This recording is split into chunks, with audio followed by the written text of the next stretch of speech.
I was a 29-year-old millionaire sitting at a Forbes 30 under 30 conference in Boston, eating dinner with a group of entrepreneurs. And I remember one of the entrepreneurs asking me in conversation, he said, Randy, who are you?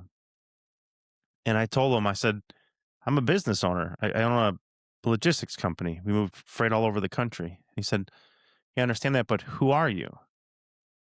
I said, what do you mean? I'm an entrepreneur. I run a company. I teach people how to manage their transportation. I help them manage their transportation. I run a team of employees. And he said, I know, but who are you? And I remember that conversation getting me so frustrated because I couldn't give him an answer that would stop him from asking me the question. And I remember leaving that dinner and it was kind of eating at me a little bit. And then when I finally figured it out, I froze for a second. Because if you took away the title and my income, my business card and my reputation, what did I have left? I could tell you what I did, what my profession was. I could tell you my role was, and I could tell you about the company that I built. I could tell you what I was good at. But if you asked me who I was, like really at my core, I had nothing. And that's not just uncomfortable, that's dangerous. You see, when a man doesn't know who he is, he'll build his entire life around something that can be taken away from him. And eventually it will be. That's what this episode is about.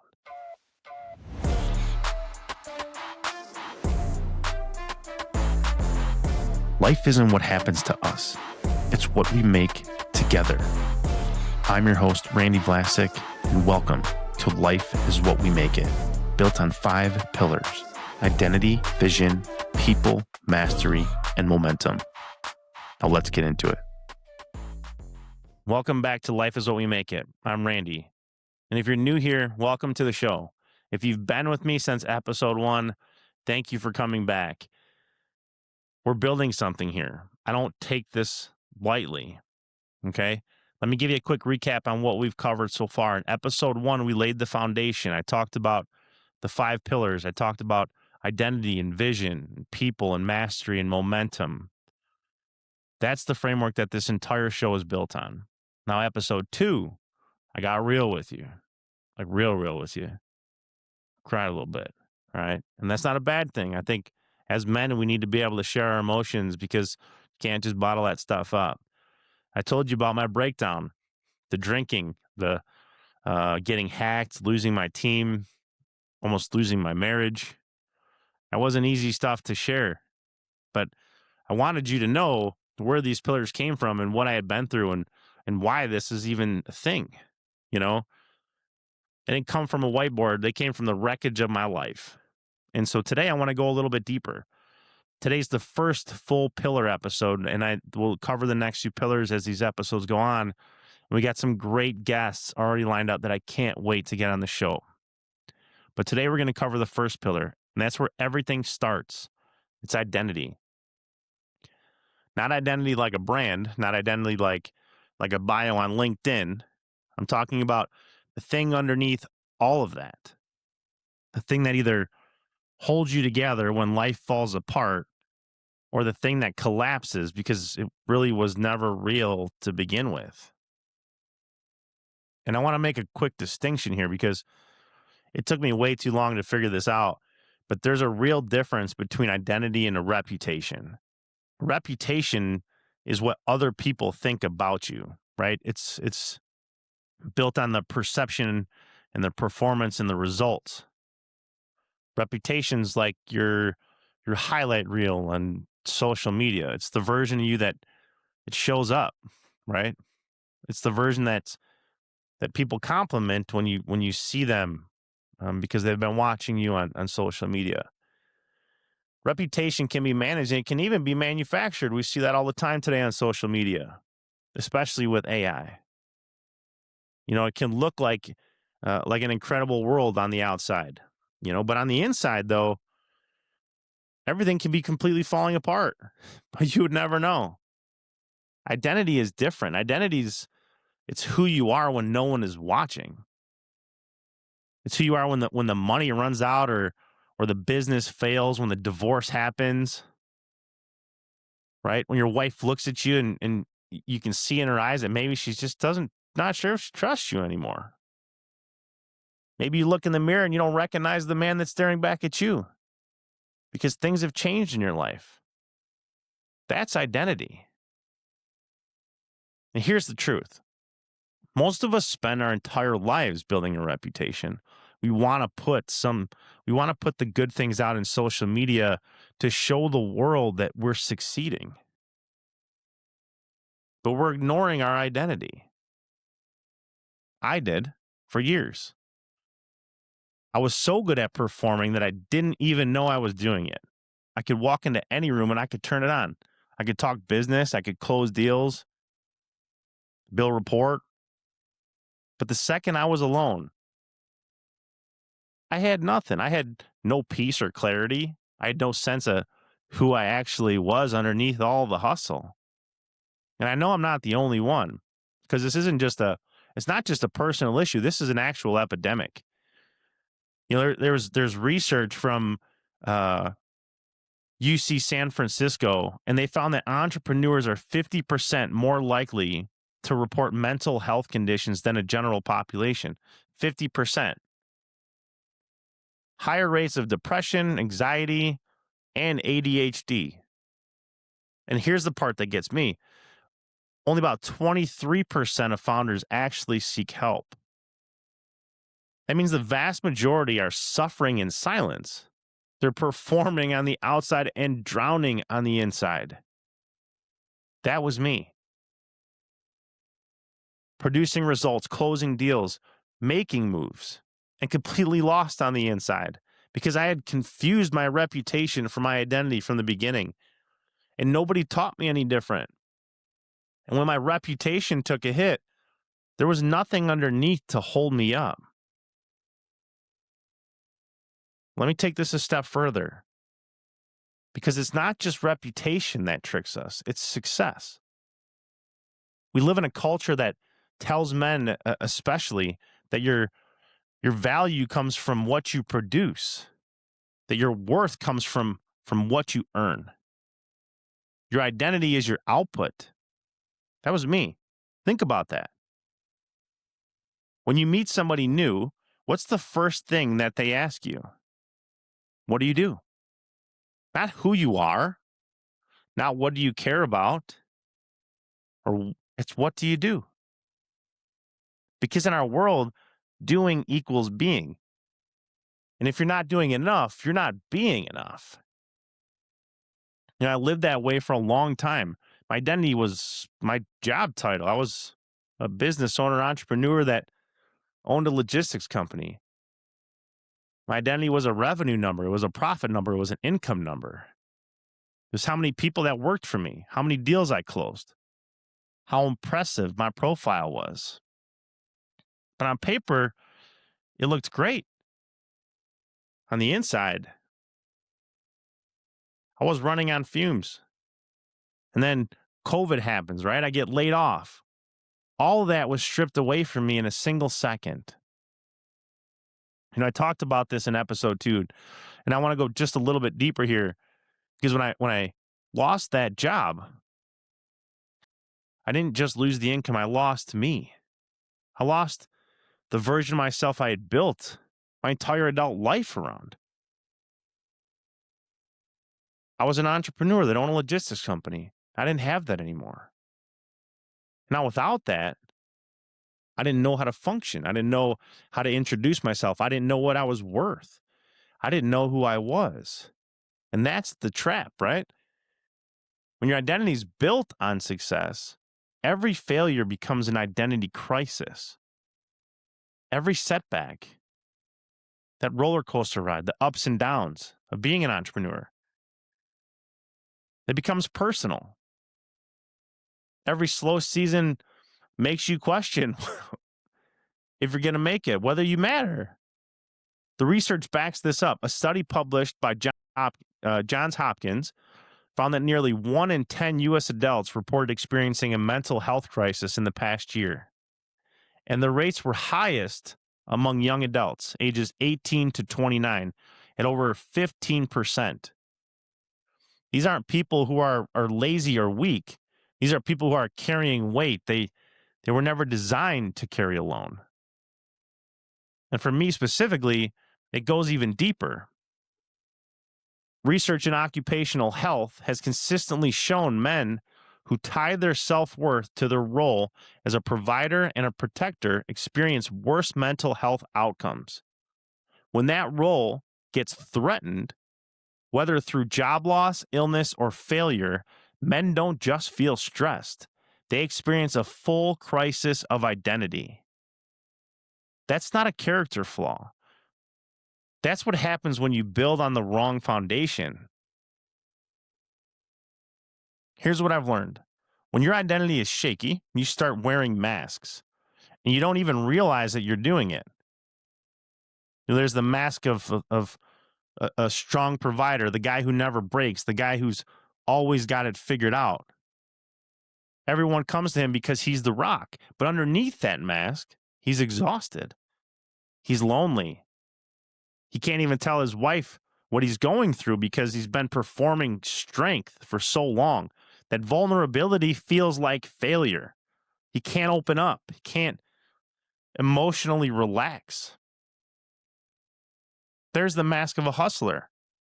The guy who's always working, always grinding, always on the next deal. He uses productivity as armor. If he's busy enough, he doesn't have to think about how empty he feels.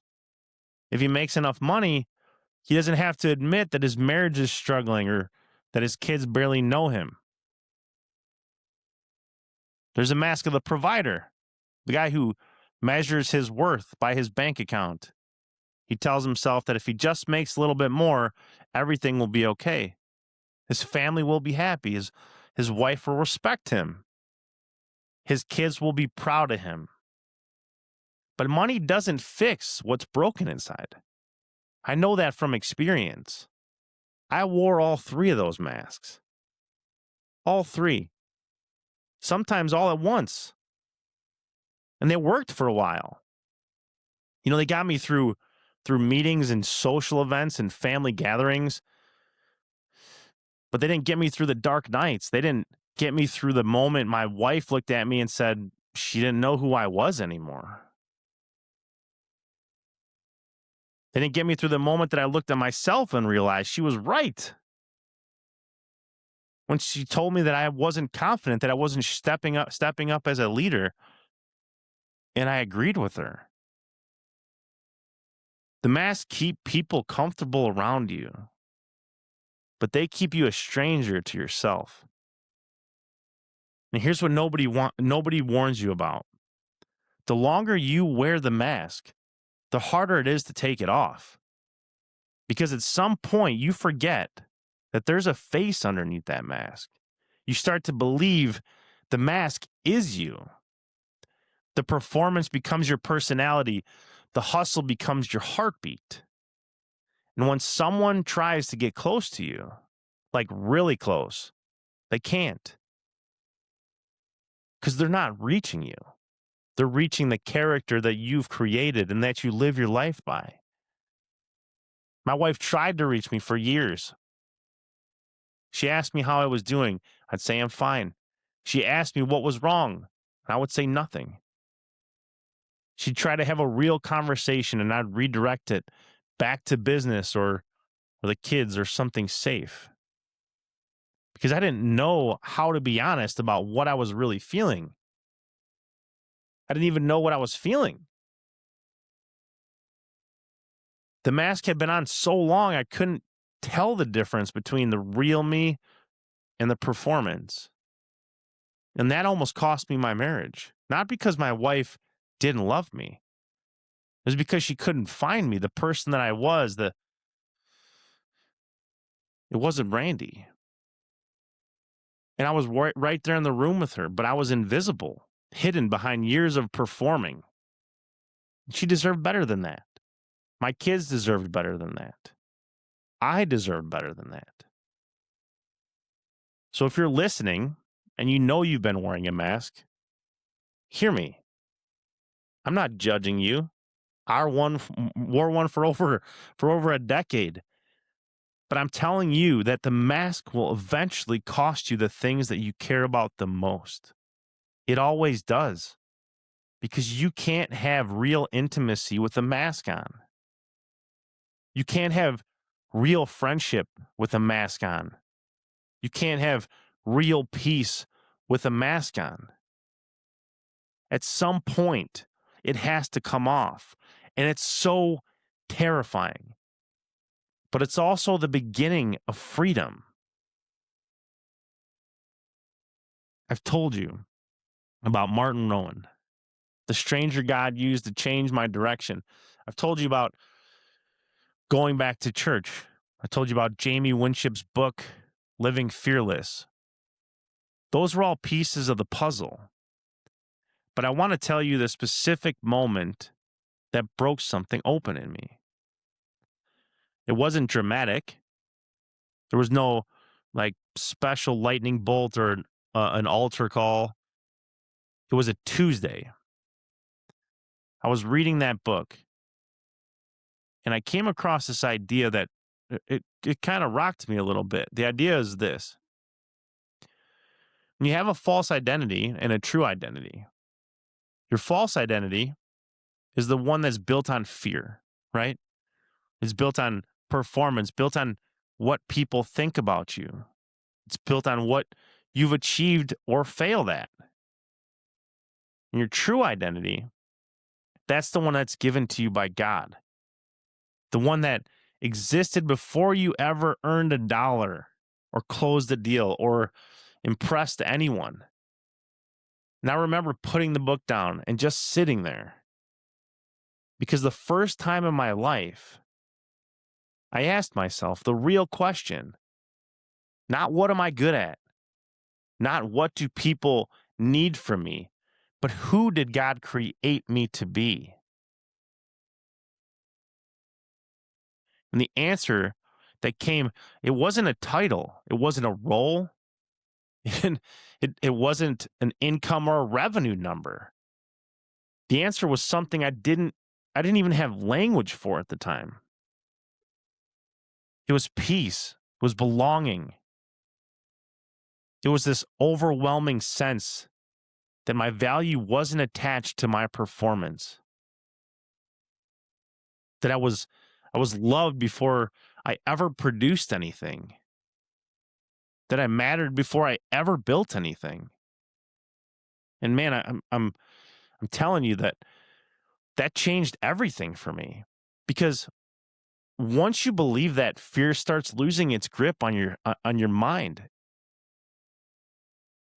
on your actions. If your value doesn't come from what you produce, then failure can't destroy you.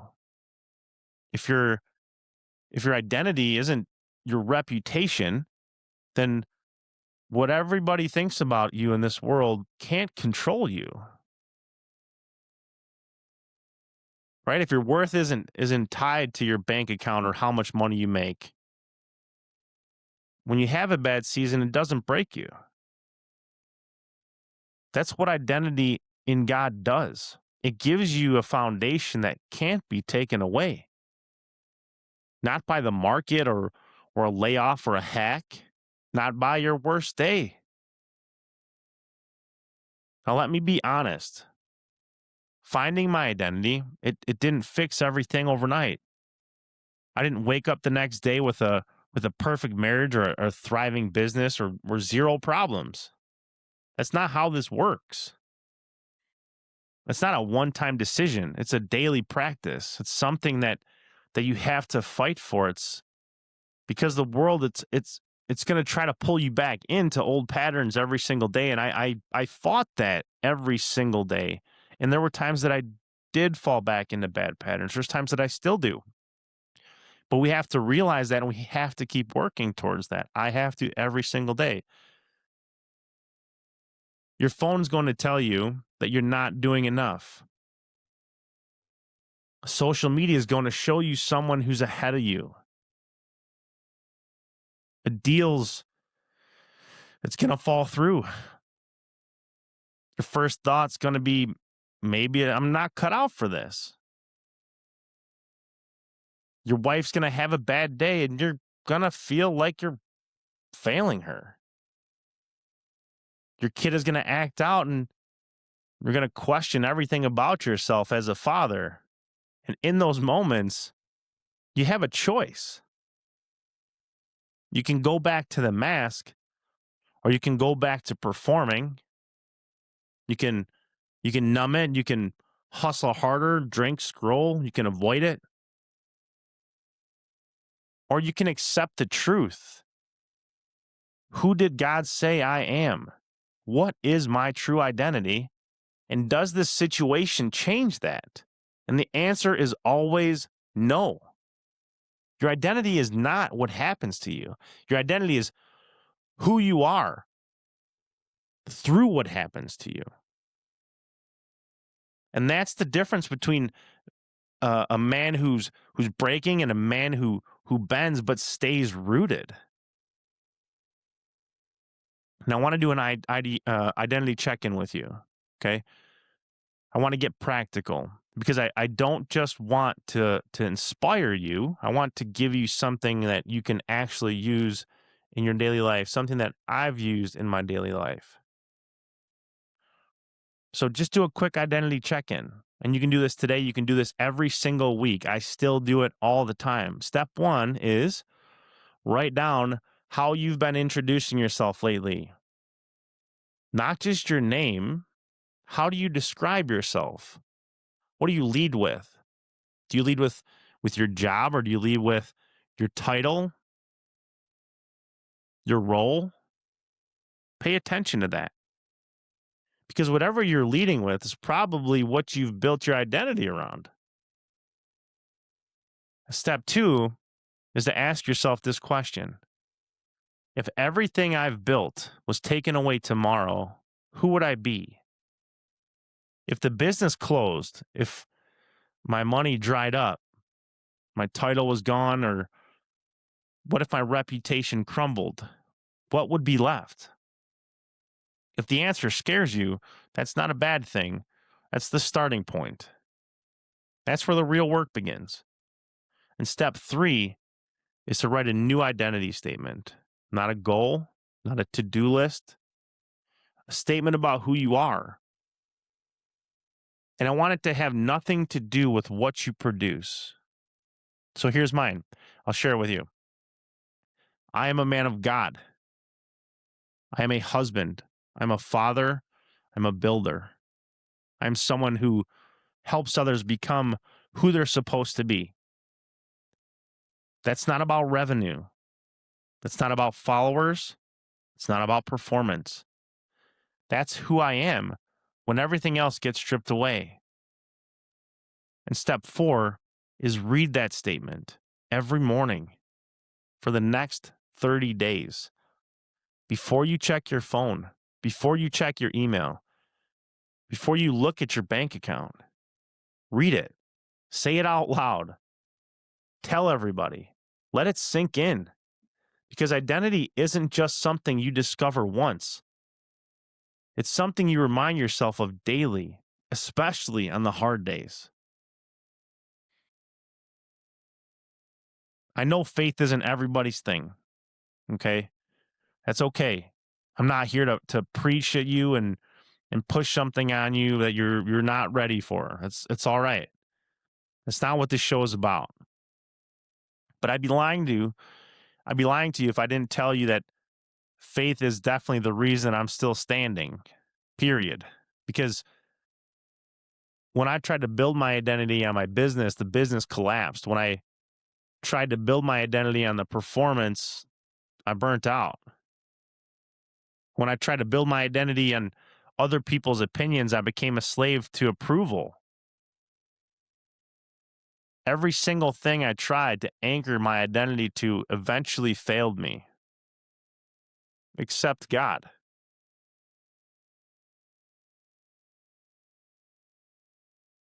When I started asking God who he made me to be instead of trying to figure it all out on my own, everything really started to shift for me in my life. Not because life got easier, but because I finally had something that I could stand on, that was solid, that was a foundation. I had uh, a foundation that didn't move when the storm hit, right?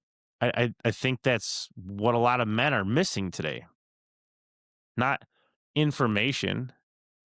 We've got plenty of information. It's not motivation. We got podcasts and books and YouTube videos for that. What we're missing is a foundation that doesn't crack under pressure. And for me, that foundation is faith. I'm not asking you to agree with me. You can believe whatever you want. I'm just telling you my story and my experience. And in my story, God was the turning point. Everything before was built on sand. Everything after him has been built on rock. Imperfect rock, to say the least. I'm not perfect. It's messy sometimes, but it's still rock, and it holds. Yeah, I remember one night after being in church for a few weeks, I was lying in bed and I couldn't sleep. Instead of reaching for, my phone or a drink, I just prayed. It wasn't some eloquent prayer. It was messy. It was honest. I said to God, I don't know who I am anymore, but I believe you do. Show me. And he didn't answer. He didn't answer with a billboard or a big dramatic moment. It was slow. He answered through people, through scripture, through quiet moments of clarity. And that started to stack up over time. He answered through my wife's patience when I didn't deserve it, through Martin showing up at the right time in my life, through a book that was written by a guy that I'd never met that somehow described exactly what I was going through. A lot of us, we call those coincidences. That's God's plan. That's how God works in my life, not through fireworks, through faithfulness. And that's how identity gets rebuilt. Not in one big moment, but sometimes it's 1,000 small ones where you're choosing truth over fear. And before I close, I want to say this as clearly as I can. The cost of not knowing who you are is not just emotional. It shows up everywhere. It shows up in your marriage when you can't be vulnerable because you don't even know what you're feeling. It shows up in your parenting when you're physically present but emotionally gone. It shows up in business when every decision is driven by fear instead of conviction. It shows up in your health when you're numbing with alcohol or food or work because you can't sit still with yourself. A survey of entrepreneurs found that about 88% struggle with at least one mental health issue. 88%. And that's anxiety, and that's burnout, depression, and imposter syndrome. And one of the biggest drivers of that is tying your sense of self to your business outcomes. When the business is up, you feel good. When the business is down, you spiral. That's not a mental health problem. That's an identity problem. And until you address the identity, no amount of therapy or medication or productivity hacks will fix it. Those things can help. I'm not against any of them, but they're treating symptoms. And identity is the root.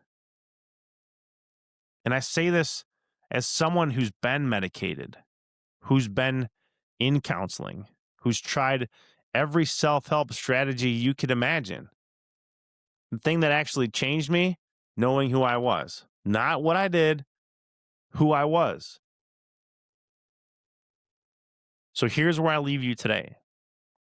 Identity is the first pillar for a reason, because everything else is built on top of it, and that's why we need a strong foundation. Your vision comes from your identity. The people you attract, they're a reflection of your identity.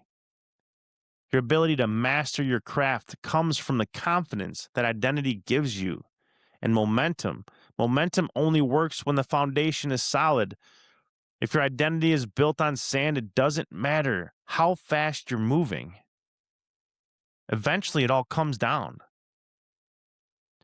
But if your identity is rooted in something real, something that doesn't change with a bank account or follower count or your job title, then you can weather anything. You can lose and not be lost. You can fail and not be finished. You can get knocked down and still know exactly who you are when you stand back up. That's identity. And that's where everything begins. So I'll ask you the same question someone once asked me. Who are you? Not what do you do? Not what have you built, and not what's on your resume. Who are you? If you can't answer that without talking about your job or your money or results, this episode was for you. And that's not a bad thing. That's the beginning. Because I've been the guy at the conference that couldn't answer that question. I've been the guy who confuses output for his identity. I've been the guy who almost lost everything that mattered because I didn't know who I was.